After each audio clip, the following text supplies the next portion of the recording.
The Great Gatsby by F. Scott Fitzgerald. Chapter 2. About halfway between West Egg and New York, the motor road hastily joins the railroad and runs beside it for a quarter of a mile, so as to shrink away from a certain desolate area of land.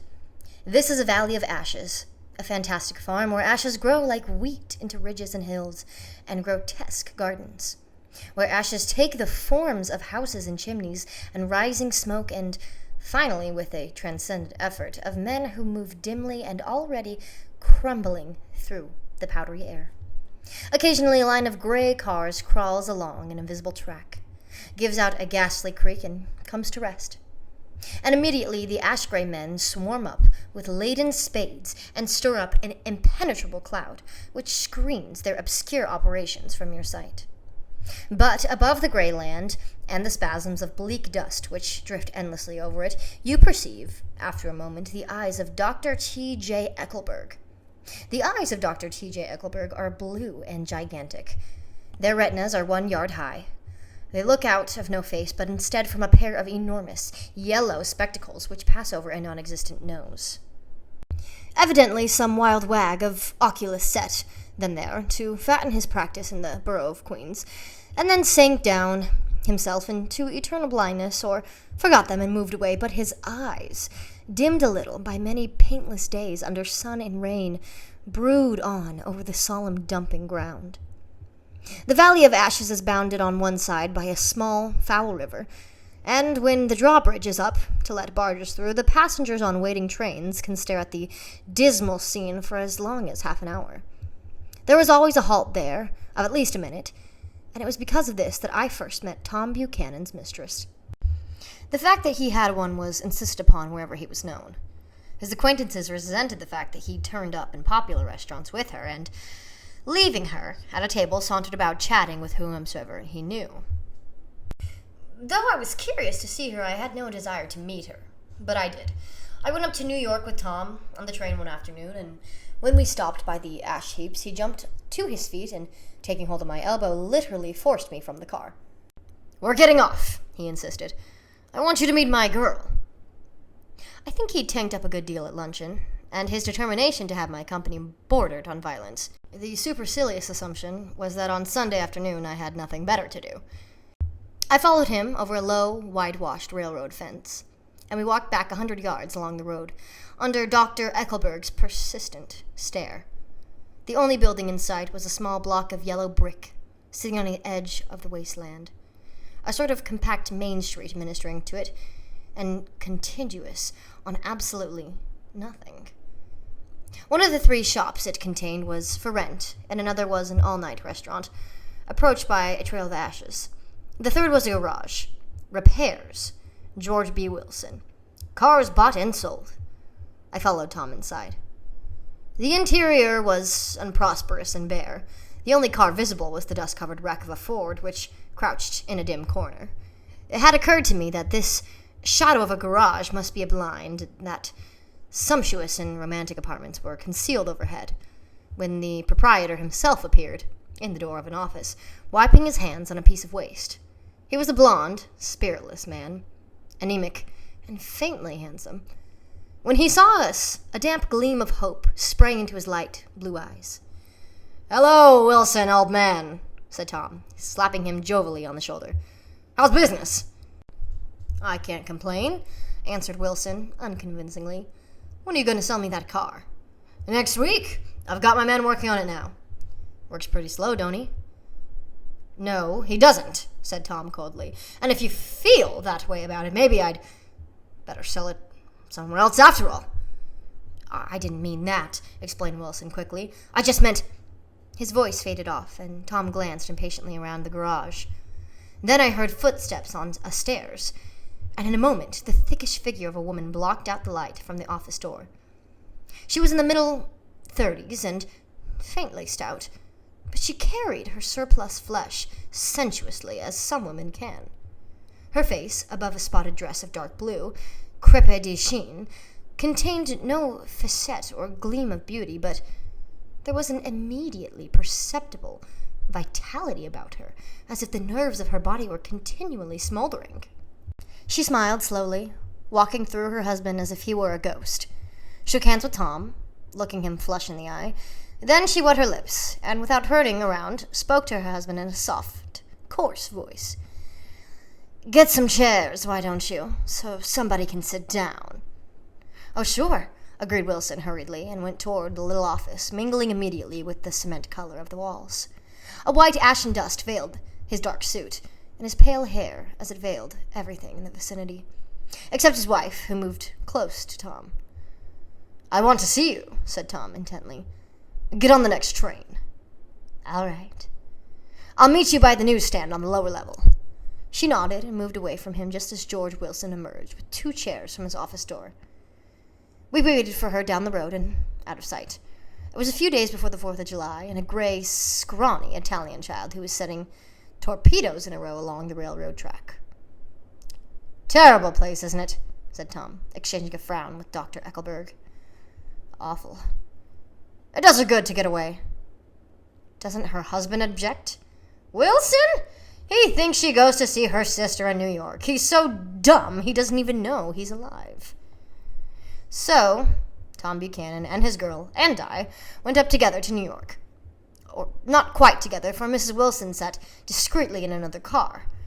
Tom deferred that much to the sensibilities of those East Eggers who might be on the train. She had changed her dress to a brown, figured muslin, which stretched tight over her rather wide hips as Tom helped her to the platform in New York. As the newsstand, she bought a copy of Town Tattle and a moving picture magazine, and in the station drugstore some cold cream and a small flask of perfume.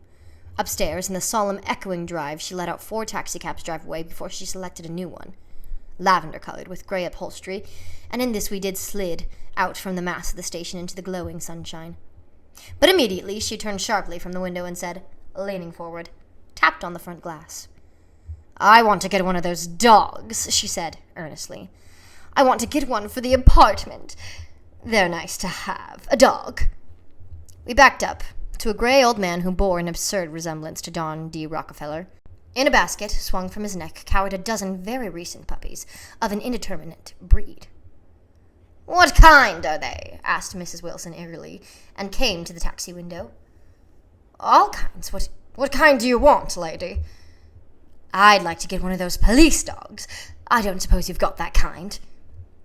The man peered doubtfully into the basket, plunged in his hand, and drew one up, wriggling by the back of his neck. "That's no police dog," said Tom. "No, it's not exactly a police dog," said the man with disappointment in his voice. "It's more of an Airedale." He passed his hand over the brown wash-rag of a back. "Look at that coat. Some coat. That's a dog that'll never bother you with catching a cold." "I think it's cute," said Mrs. Wilson enthusiastically. "How much is it?" "That dog," he looked admiring. "That dog will cost you $10. The Airedale, undoubtedly there was an Airedale concerned in it somewhere, though its feet were startlingly white, changed hands and settled down into Mrs. Wilson's lap, where she fondled the weatherproof coat with rapture. "Is it a boy or a girl?" she asked delicately. That dog, that's a boy's dog." "It's a bitch," said Tom decisively. "Here's your money. Go buy me 10 more dogs with it." We drove over to Fifth Avenue, so warm and soft, almost pastoral, on the summer Sunday afternoon that I wouldn't have been surprised to see a great flock of white sheep turn the corner. "Hold on," I said. "I have to leave you here." "No, you don't," interposed Tom quickly. "Myrtle'll be hurt if you don't come up to the apartment. Won't you, Myrtle?" "Come on," she urged. "I'll telephone my sister Catherine. She's said to be very beautiful by people who ought to know." "Well, I'd like to, but—" We went on, cutting back again over the park, toward the West Hundreds. At 158th Street, the cab stopped, at one slice in a long white cake of apartment houses. Throwing a regal homecoming glance around the neighborhood, Mrs. Wilson gathered up her dog and her other purchases and went haughtily on. "I'm going to have the McNees come up," she announced, as we rose into the elevator. "And, of course, I've got to call up my sister, too." The apartment was on the top floor. A small living room, a small dining room, a small bedroom, and a bath. The living room was crowded to the doors with a set of tapestried furniture entirely too large for it. so that to move about was to stumble continually over scenes of ladies swinging in the gardens of Versailles. The only picture was an over-enlarged photograph, apparently a hen sitting on a blurred rock. Looked at from a distance, however, the hen resolved itself into a bonnet, and the countenance of a stout old lady beamed down into the room.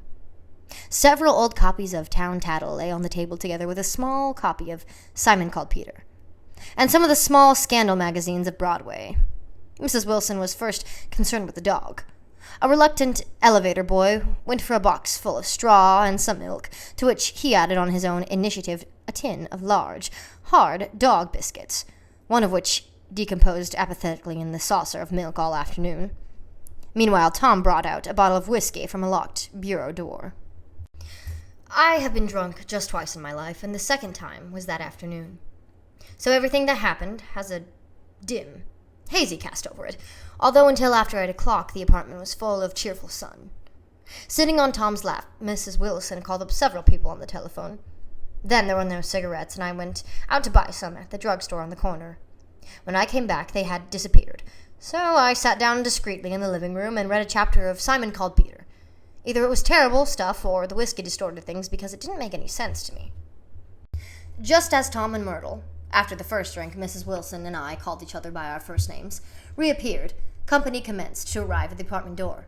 The sister, Catherine, was a slender, worldly girl of about 30, with a solid, sticky bob of red hair, and a complexion powdered milky white. Her eyebrows had been plucked and then drawn on again, a more rakish angle, but the efforts of nature toward the restoration of the old alignment gave a blurred air to her face. When she moved about, there was an incessant clicking as innumerable pottery bracelets jingled up and down her arms. She came in with such a proprietary haste and looked around so possessively at the furniture that I wondered if she lived here. But when I asked her, she laughed immoderately, repeated my question aloud, and told me she lived with a girlfriend at a hotel. Mr. McNee was a pale, feminine man from the flat below. He had just shaved, for there was a white spot of lather on his cheekbone, and he was the most respectful in his greeting to everyone in the room. He informed me that he was in the artistic game, and I gathered later that he was a photographer and had made the dim enlargement of Mrs. Wilson's mother, which hovered like an ectoplasm on the wall. His wife was shrill, languid, handsome, and horrible. She told me with pride that her husband had photographed her 127 times since they had been married. Mrs. Wilson had changed her costume some time before, and was now attired in an elaborate afternoon dress of cream-colored chiffon, which gave out a continual rustle as she swept about the room. With the influence of the dress, her personality had also undergone a change. The intense vitality that had been so remarkable in the garage was converted into an impressive hauteur. Her laughter, her gestures, her assertions became more violently affected, moment by moment, and, as she expanded, the room grew smaller around her, until she seemed to be revolving on a noisy, creaking pivot through the smoky air. "My dear," she told her sister in a high, menacing shout, "most of these fellas will cheat on you every time.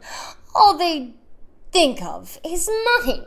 I had a woman up here last week to look at my feet, and when she gave me the bill, you'd thought of... She had my appendicitis out." "What was the name of that woman?" asked Mrs. McNee. "Mrs. Urbanhart. She goes around looking at people's feet in their own homes." "I like your dress," remarked Mrs. McNee. "I think it's adorable." Mrs. Wilson rejected the compliment by raising her eyebrow in disdain. "It's just a crazy old thing," she said. "I just slip it on sometimes, and I don't care what I look like." "But it looks wonderful on you, if you know what I mean," pursued Mrs. McNee. "If Chester could only get you in that pose, I think he could make something of it." We all looked in silence at Mrs. Wilson, who removed a strand of hair from over her eyes and looked back at us with a brilliant smile. Mr. McNee regarded her intently with his head on one side, and then moved his hand back and forth slowly in front of his face. "I should change the light," he said after a moment. "I'd like to bring out the modeling of the features, and I'd try to get a hold of all the back hair." "I wouldn't think of changing the light," cried Mrs. McNee. "I think it's—" Her husband said, "Shh," and we all looked at the subject again, whereupon Tom Buchanan yawned audibly and got to his feet. "You McNees have something to drink," he said. Get some more ice and mineral water, Myrtle, before everybody goes to sleep. I told that boy about the ice. Myrtle raised her eyebrows in despair at the shiftlessness of the lower orders. These people, you have to keep after them all the time. She looked at me and laughed pointlessly. Then she flounced over to the dog, kissed it with ecstasy, and swept into the kitchen, implying that a dozen chefs awaited her orders there. I've done some nice things out on Long Island, asserted Mr. McNee. Tom looked at him blankly. 2 of them we've framed downstairs. 2 what? Demanded Tom. 2 studies. One of them I call Montauk Point, the gulls, and the other I call Montauk Point, the sea. The sister, Catherine, sat down beside me on the couch. Do you live down on Long Island, too? She inquired. I live at West Egg. Really, I was down there at a party about a month ago, at a man named Gatsby's. Do you know him? I live next door to him. Well, they say he's a nephew or a cousin of Kaiser Wilhelm's. That's where all his money comes from. Really? She nodded. I'm scared of him. I'd hate to have him get anything on me. This absorbing information about my neighbor was interrupted by Mrs. McNee's pointing suddenly at Catherine. Chester, I think you should do something with her, she broke out, but Mr. McNee only nodded in a bored way and turned his attention to Tom. I'd like to do more work on Long Island, if I could get the entry. All I ask is that they should give me a start. Ask Myrtle, said Tom, breaking into a short shout of laughter as Mrs. Wilson entered with a tray.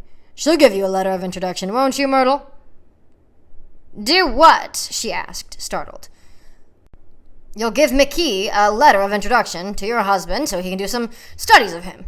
His lip moved silently for a moment as he invented George B. Wilson at the gasoline pump, or something like that. Catherine leaned close to me and whispered in my ear. Neither of them can stand the person they're married to. Can't they? Can't stand them. She looked at Myrtle and then at Tom. What I say is, why go on living with them if they can't stand them? If I was them, I'd get a divorce and married to each other right away. She doesn't like Wilson either? The answer to this was unexpected. It came from Myrtle, who had overheard the question, and it was violent and obscene. You see, cried Catherine triumphantly. She lowered her voice again. It's really his wife that's keeping them apart. She's a Catholic, and they don't believe in divorce. Daisy was not a Catholic, and I was a little shocked at the elaborateness of the lie. When they do get married, continued Catherine, they're going west to live for a while until it blows over. It'd be more discreet to go to Europe. Oh, do you like Europe? She exclaimed surprisingly. I just got back from Monte Carlo. Really? Just last year, I went over there with another girl. Stay long? No, we just went to Monte Carlo and back. We went by our way of Marseilles. We had over $1,200 when we started, but we got gypped out of all of it in 2 days in the private rooms. We had an awful time getting back, I can tell you. God, how I hated that town. The late afternoon sky bloomed in the window for a moment, like the blue honey of the Mediterranean. Then the shrill voice of Mrs. McKee called back into the room. I almost made a mistake, too, she declared vigorously. I almost married a little kike who'd been after me for years. I knew he was below me. Everybody kept saying it to me. Lucille, that man's way below you. But if I hadn't met Chester, he'd have got me for sure. Yes, but listen, said Myrtle Wilson, nodding her head up and down. At least you didn't marry him. I know I didn't. Well, I married him, said Myrtle ambiguously, and that's the difference between your case and mine. Why did you, Myrtle? Demanded Catherine. Nobody forced you to. Myrtle considered. I married him because I thought he was a gentleman, she finally said. I thought he knew something about breeding, but he wasn't fit to lick my shoe. You were crazy about him for a while, said Catherine. Crazy about him, cried Myrtle incredulously. Who said I was crazy about him? I never was any more crazy about him than I was about that man there. She pointed suddenly at me, and everyone looked at me, accusingly. I tried to show by my expression that I had played no part in her past. The only crazy I was when I married him. I knew right away I had made a mistake. He borrowed somebody's best suit to get married in, and never even told me about it, and the man came after him one day when he was out. She looked around to see who was listening. "Oh, is that your suit?" I said. This is the first I'd ever heard about it, but I gave it to him, and then I lay down and cried to beat the band all afternoon. "She really ought to get away from him," resumed Catherine to me. "They've been living over that garage for 11 years, and Tom's the first sweetie she's ever had." The bottle of whiskey, a second one, was now in constant demand by all present, excepting Catherine, who felt just as good on nothing at all.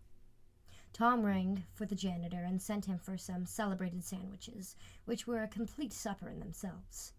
I wanted to get out and walk eastward toward the park, through the soft twilight, but each time I tried to go, I became entangled in some wild, strident argument which pulled me back, as if with ropes, into my chair.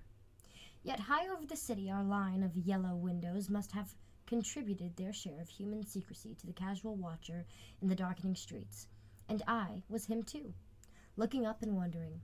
I was within and without, simultaneously enchanted and repelled by the inexhaustible variety of life.